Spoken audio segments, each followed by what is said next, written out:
Quando abri a porta do apartamento na Rua Augusta, em Lisboa, mais cedo do que o previsto após a reunião no escritório de arquitetura, a última coisa que esperava ver era o meu enteado Miguel, de 22 anos, nos braços de outro homem. Os dois estavam no sofá da sala, abraçados com uma ternura que me deixou sem fôlego, os lábios unidos num beijo suave mas cheio de emoção, as mãos de Miguel segurando o rosto do rapaz como se o mundo inteiro se resumisse àquele momento. O tempo parou. A mala escorregou-me das mãos e caiu no chão com um baque surdo. Miguel, gritei, a voz rouca de choque. Os dois separaram-se bruscamente. Miguel ficou branco como a cal, os olhos castanhos arregalados de pânico. O outro jovem, moreno, de cabelo curto e camisa desabotoada, levantou-se de um salto, murmurando qualquer coisa que não conseguia ouvir por causa do zumbido nos meus ouvidos. A chuva batia nas janelas altas do apartamento no Chiado, aquele som constante que sempre me acalmara depois de um dia longo a desenhar projetos para hotéis no Alentejo. Agora parecia um martelo. Miguel, o rapaz que eu criara desde os 14 anos, quando a mãe dele, a minha mulher Ana, o trouxera para a nossa vida depois de enviuvar, olhava para mim como se eu fosse um estranho. Pai, não é eu posso explicar, gaguejou ele, a voz a tremer. O outro rapaz, que depois soube chamar-se Alex, pegou no casaco rapidamente. Desculpe, Sr. João. É melhor eu ir embora. A porta fechou-se atrás dele com um clique suave, deixando apenas o silêncio pesado e o cheiro a café frio que Miguel devia ter feito antes. Sentei-me na poltrona de cor que Ana escolhera no mês passado, as pernas fracas. Miguel ficou de pé, as mãos a apertar a bainha da t-shirt. Desde quando? Perguntei, a voz mais calma do que esperava. Ele baixou os olhos. Há 6 meses. Alex estuda na Faculdade de Belas Artes. Conhecemo-nos no Príncipe Real, numa exposição. Eu sou gay, pai. Sempre fui. Só não conseguia dizer. As palavras caíram como pedras num lago quieto. Gay. A palavra ecoou na minha cabeça enquanto olhava para as fotografias na parede, Miguel aos 10 anos no primeiro dia de escola comigo e Ana, os três a sorrir no Tejo durante um passeio de barco, a família que construímos com tanto esforço depois da morte do pai biológico dele.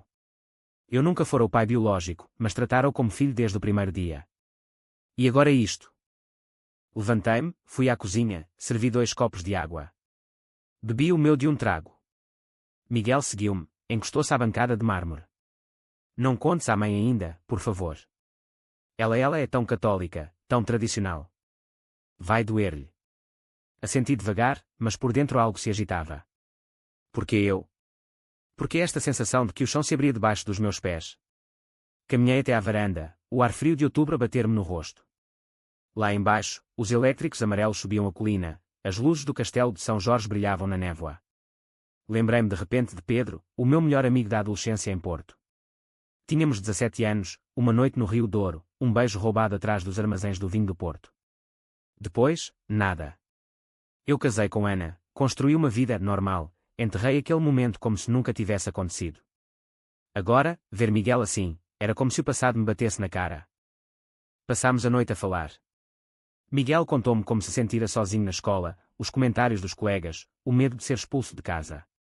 Eu ouvi, fiz perguntas, mas por dentro lutava contra uma onda de confusão. Apoiei-o. Expulsei-o. O que diria a Ana, que trabalhava no hospital e sempre sonhara com um casamento tradicional para o filho? Quando Miguel finalmente foi dormir, fiquei acordado até às 4 da manhã, olhando para o teto. A decisão que tomaria nos próximos dias mudaria tudo.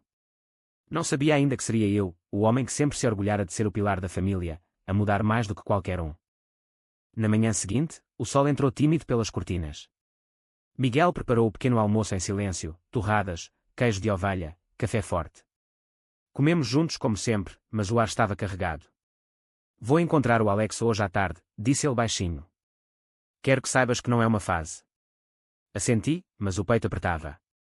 Saí para o escritório na Avenida da Liberdade, mas não consegui concentrar-me nos planos para o novo Centro Cultural em Sintra. O telefone tocou, Ana, a perguntar se estava tudo bem. Sim, amor, só cansaço, menti. À hora de almoço, caminhei até ao mirador de Santa Catarina, olhei para o rio Tejo lá embaixo, os barcos a passar. O que faria um pai de verdade? Apoiar. Fingir que não vira nada. A escolha estava nas minhas mãos, e sentia o peso dela como nunca sentira o peso de nenhum projeto de arquitetura. O dia seguinte foi um turbilhão.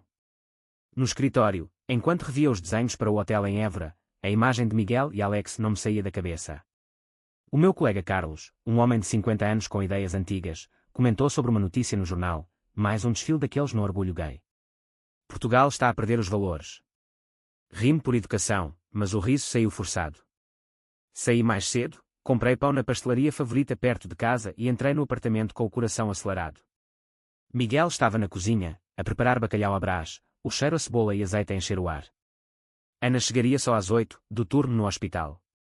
Pai, obrigado por ontem, disse ele, mexendo o tacho.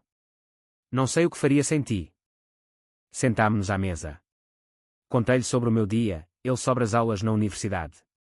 Mas entre as palavras havia um abismo novo. Depois do jantar, enquanto lavávamos a louça, perguntei, e a tua mãe? Achas que ela vai aceitar? Miguel encolheu os ombros. Não sei. Lembras-te quando o primo Rui saiu do armário há 2 anos? A tia deixou de falar com ele durante meses. Sim, lembrava. A família de Ana era de Trás-os-Montes, raízes profundas na terra e na igreja. Eu, criado em Lisboa, era mais aberto, mas nunca imaginara que o teste viesse para dentro de casa. Nessa noite, sozinho no quarto enquanto Ana dormia ao meu lado, peguei no telemóvel e procurei como apoiar filho gay. Li artigos, vi vídeos de pais portugueses que tinham passado pelo mesmo. Um deles falava de um grupo de apoio em Lisboa. Anotei o contacto. Mas por que eu me sentia tão envolvido? Voltei a pensar em Pedro. Ele morava agora no Porto, casado com uma mulher, 2 filhos. Ou seria? Nunca mais soubera dele depois da universidade. No dia seguinte, mandei uma mensagem rápida. Olá, Pedro. Há quanto tempo? Como estás? A resposta veio rápida, João. Que surpresa. Tudo bem, e tu? Conversámos por texto durante 1 hora. Ele contou que se separara há 3 anos e que agora vivia com um homem. O chão tremeu de novo. Miguel e Alex encontraram-se em segredo no bairro Alto. Eu soube porque Miguel me mandou uma foto dos dois a sorrir num café. Sorri de volta, mas por dentro questionava tudo. No fim de semana, fomos os 3, eu, Ana e Miguel, a Cascais passear. Ana falava do trabalho, Miguel fingia normalidade. Eu observava-os, o peso da verdade a sufocar-me. Quando voltámos, Miguel sussurrou-me, pai, estou a pensar contar à mãe na próxima semana. Assenti, mas sabia que a decisão não era só dele. Era nossa. A semana passou em tensão crescente. No trabalho, rejeitei um projeto porque não conseguia concentrar-me. Em casa, Ana notou que eu estava distante. Estás com algum problema, João? Perguntou uma noite, abraçando-me. Nada que não resolva, respondi, beijando-lhe a testa. Mas a mentira pesava. Miguel começou a trazer Alex para casa quando Ana estava fora, pequenos jantares onde eu ficava a observar o rapaz, educado, inteligente, apaixonado pelo meu enteado. Aos poucos, via neles o que nunca tivera coragem de viver. A decisão aproximava-se, apoiar abertamente ou manter o silêncio que destruiria Miguel por dentro. A tensão explodiu numa terça-feira à noite. Ana chegou mais cedo do hospital, encontrou Miguel e Alex a ver um filme na sala, de mãos dadas. O grito dela ecoou pelo apartamento. O que é isto? Miguel levantou-se, pálido. Eu saí do escritório a correr. Ana, calma. Vamos falar. Mas ela não queria ouvir. Tu sabias, João? Sabias e não me disseste. As lágrimas corriam-lhe pelo rosto.